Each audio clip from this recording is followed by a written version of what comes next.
Bonjour, une petite vidéo pour voir ensemble les spectres infrarouges ou spectres IR. Alors, on a vu en classe l'utilisation de spectres UV visibles et donc qui consiste à envoyer des ondes dans l'ultraviolet dans le visible à travers une solution afin d'identifier l'espèce qu'elle contient, ou en tout cas d'avoir la concentration molaire de l'espèce qu'il y a dans la solution. Bon, cette technique pour identifier des molécules, elle n'est pas terrible parce que finalement, elle ne fonctionne que pour les molécules qui absorbent dans l'UV et dans le visible, c'est-à-dire les molécules colorées, et en chimie organique, la plupart des molécules ne sont pas colorées.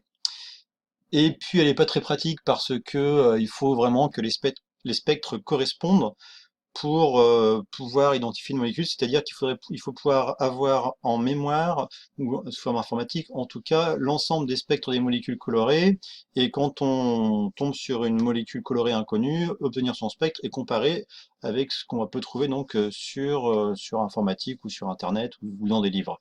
Voilà. C'est pas très pratique, on va avoir deux techniques qui sont beaucoup plus efficaces pour identifier des molécules, qui sont les spectres infrarouges et les spectres de RMN, qu'on verra un petit peu plus tard.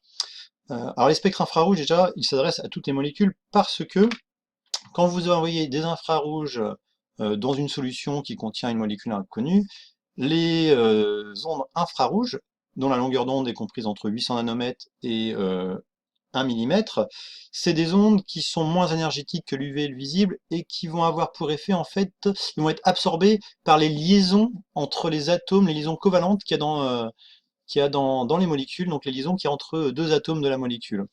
Et selon la nature de la liaison, l'absorption aura lieu à une longueur d'onde bien déterminée. Donc l'appareil qu'on va utiliser, il ressemble à ce qu'on a vu en TP pour spectroscopie UV visible.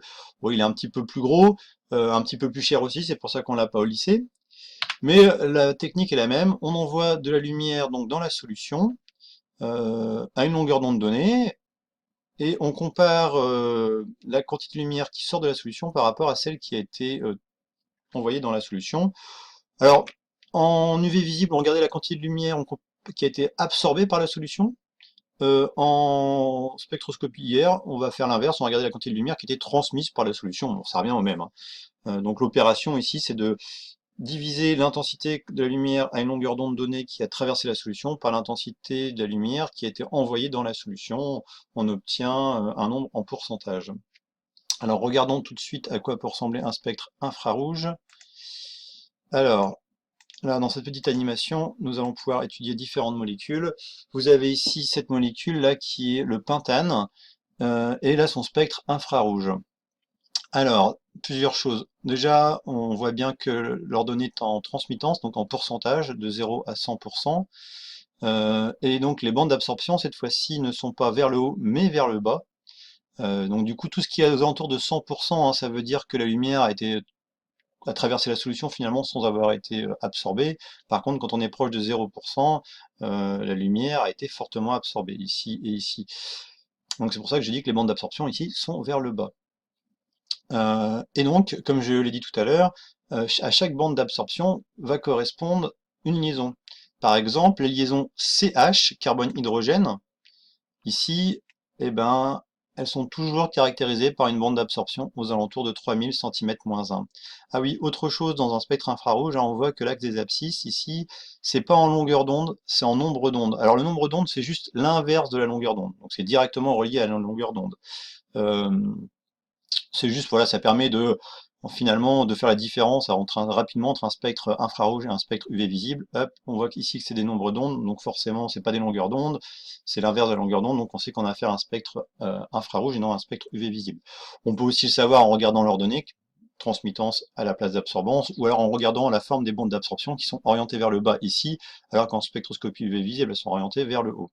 Voilà, tout ça pour toutes ces petites choses là pour se différencier de la spectroscopie en UV visible. Donc je reviens à ce que je disais, les liaisons carbone-hydrogène, elles sont caractérisées par une absorption aux alentours des nombres d'ondes, ou là des longueurs d'onde, enfin des nombres d'ondes, hein, à 3000 cm-1. Voilà. Euh, voilà, continuons avec un autre exemple. Exemple numéro 2. Donc cette molécule là qui est un alcène, donc on retrouve les bandes d'absorption aux alentours de 3000 cm-1 qui sont caractéristiques des liaisons CH, et d'ailleurs on les retrouvera toujours. ces bandes d'absorption parce que dans toutes les molécules organiques, il y a par définition des liaisons CH, donc cette bande d'absorption finalement nous apprendra rien de particulier si ce n'est que la molécule est organique. Ici par contre on a une double liaison carbone-carbone qui elle est caractérisée par une bande ici fine et plutôt intense aux alentours de 1600 cm-1. Alors vous voyez, hein, les bandes d'absorption, on les caractérise par leur largeur plutôt large ou plutôt fine, et par leur intensité. Très intense, si elles viennent toucher l'axe des abscisses, moyennement intense ici, et puis ben, parfois faiblement intense comme ici. Alors cette bande-là, voilà, c'est les caractéristiques des liaisons des carbones ici qui sont adjacents à la double liaison carbone-carbone. Autre exemple, alors on va retirer tout ça. Ici, on a affaire à un alcool, et donc on remarque toujours à la bande d'absorption la caractéristique des liaisons CH, et puis surtout là, l'apparition d'une grosse bande large et intense aux alentours de 3300 cm-1. Elle est typique, celle-ci, des liaisons OH, il faudra la connaître, hein, parce que vraiment, elle est facilement identifiable. Alors pourquoi cette bande elle est aussi large que ça? En fait, elle n'est pas tout le temps aussi large que ça dépend de l'état physique de la solution. Si la solution, enfin, si les molécules sont à l'état gazeux, eh ben, on n'aura pas cette bande aussi large. Elle sera présente, mais elle sera beaucoup moins intense et beaucoup moins large. Mais en phase liquide, par contre, elle est très large. C'est dû au fait que les molécules d'alcool, et toutes les molécules en général qui possèdent un groupe OH, peuvent se lier entre elles par liaison hydrogène. C'est-à-dire que l'hydrogène qu'il y a ici peut se lier par liaison hydrogène à une autre molécule d'alcool via son atome d'oxygène. Et la présence de ces liaisons d'hydrogène ont tendance à élargir les bandes d'absorption, et donc nous permettent de facilement identifier la présence de la liaison OH dans la molécule. Un autre exemple, nous avons ici donc toujours présence de liaison CH pour cette cétone, et nous avons l'apparition ici d'une nouvelle bande d'absorption, la fine et intense aux alentours de 1700 cm-1 qu'il faudra connaître aussi. Elle est caractéristique de la double liaison carbone-oxygène, et elle est facilement identifiable aussi parce qu'elle est vraiment très intense et très fine. Dernier exemple, nous avons ici un aldéhyde, donc toujours la présence ici de la bande très fine et intense carbone doublement liée à l'oxygène. Et puis nous avons, alors les liaisons CH ici elles sont toujours aux alentours de 3000 cm-1, mais il se trouve qu'elles sont un peu moins intenses, mais en tout cas elles sont là. Et il nous reste deux petites bandes là, moyennement intenses ou faiblement intenses, euh, et qui sont typiques de la liaison carbone-hydrogène qui est adjacente ici à la double liaison carbone-oxygène. Donc c'est typique des aldéhydes.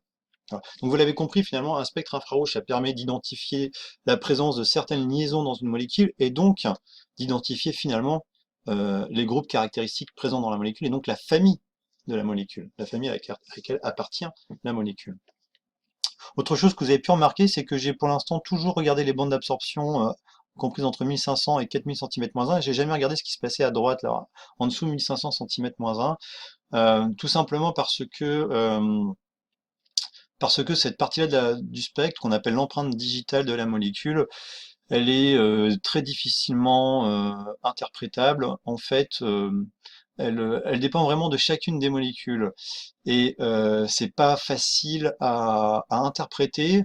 C'est pourtant cette zone-là qui nous permettrait d'identifier, par exemple, complètement la molécule, parce qu'en fait, la partie de gauche nous donne en fait uniquement que le groupe caractéristique de la molécule, mais nous donne pas exactement la molécule. Ici, je sais que j'ai affaire à un aldéhyde, mais est-ce que c'est le propanal, le butanal, le pentanal? J'en sais rien. C'est cette zone-là qui pourrait me le dire, mais cette zone, elle est vraiment très très difficile à interpréter, et pour cause, chaque molécule aura une forme différente ici, et il faudrait pour toutes les molécules qui existent dans la nature, il en existe des milliards, avoir en mémoire la forme du spectre dans cette zone-là.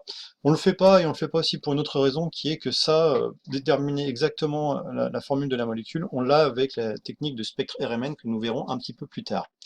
Alors, je reviens à mon diaporama pour tout simplement retenir ce qu'il faut bien retenir de cette petite présentation, c'est qu'un spectre infrarouge, ça permet d'identifier les groupes caractéristiques présents dans une molécule.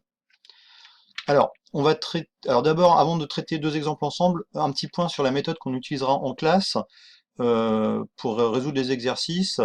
Mais vous verrez que pour traiter des exercices type bac, finalement, juste un ou deux points de la méthode seront suffisants, mais ça j'y reviendrai un peu plus tard en classe. Alors, la première des choses, ça sera d'identifier la présence du groupe carbonyle, donc double liaison carbone-oxygène, via la présence de la bande fine et intense à 1700 cm-1.